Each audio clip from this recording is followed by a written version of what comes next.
Assalomu alaykum obunachilar. Sog'mi-salomatmisizlar? Bugungi videolarimiz xudo xolasa Boloq bozorida bo'ladi. Boloqlarning narx-navosini bilib olasizlar. Uyda pishirasizmi? Nechun bo'lib turibdi, nechun ekan? Hozir shuni ko'rsatamiz. Esa videolarimizni boshladik. Videomizni like bosing, obuna bo'lib qo'ying. 2 kilo jo'natib qo'ying. Bilib olasizlar narx-navosini xudo xolasa. Nechun bo'lib turibdi? Assalomu alaykum. 36dan bo'ladi. 36danmi? 2 kilo chiqadimi bu? 2 kilo chiqadi. 2 kilo chiqadi. Obunachilar 2 kilo chiqadi ekan. 36dan deb turibdi. Ajoyib. Yana bak yine şapkalar yine. Yoy, diydi. Ajoyib balıqlar. 300 so'm kichkina. 20dan. 20dan mi bular? Bu narsa 20dan ekan.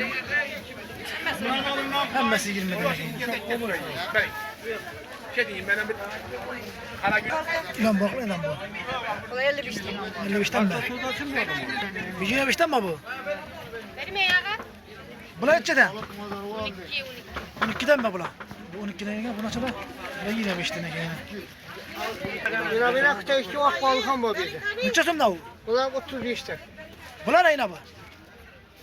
Bunlar 40'tan. 40'tan mı? Bular ne? Bular neden? 35'ten mi? 35'ten ekan. Bu nasıl ayna? Lakbat şartdan çıkmasın. Selam aleyküm. Neden balık? 36. 36'dan mı? 36'dan ekan, bu nasıl ayna?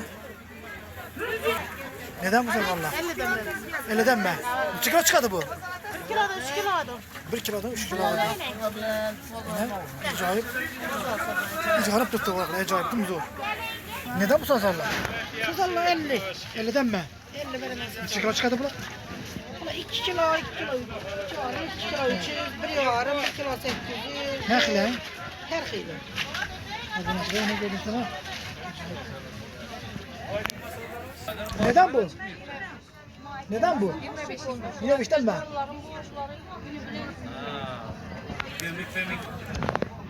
Selamun aleyküm. Neden bu balık?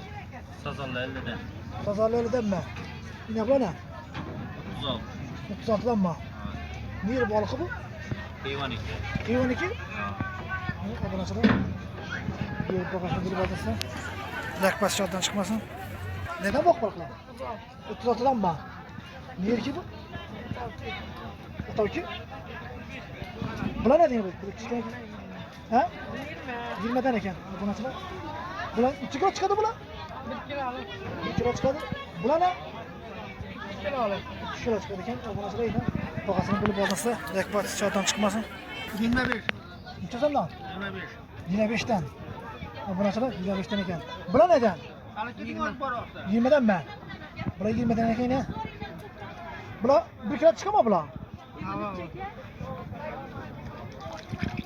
Sadan süpersin. Neden böyle işler? Tamam bak. Burada işemez kilo. Sarp kilo. Ha kar. Neden buna? 20'den? 20'den eken. Buna neden? 40'ta. 35'te. 35'ten mi? Buna neden? 30'dan. Buna 30'dan eken. Bu burası da. Şöyle videolarımız çekilimiz sağolun aman bulun. Videomuza like basın, abone olup koyun. 2 kilo canat koyun. Yaxşı, xoş.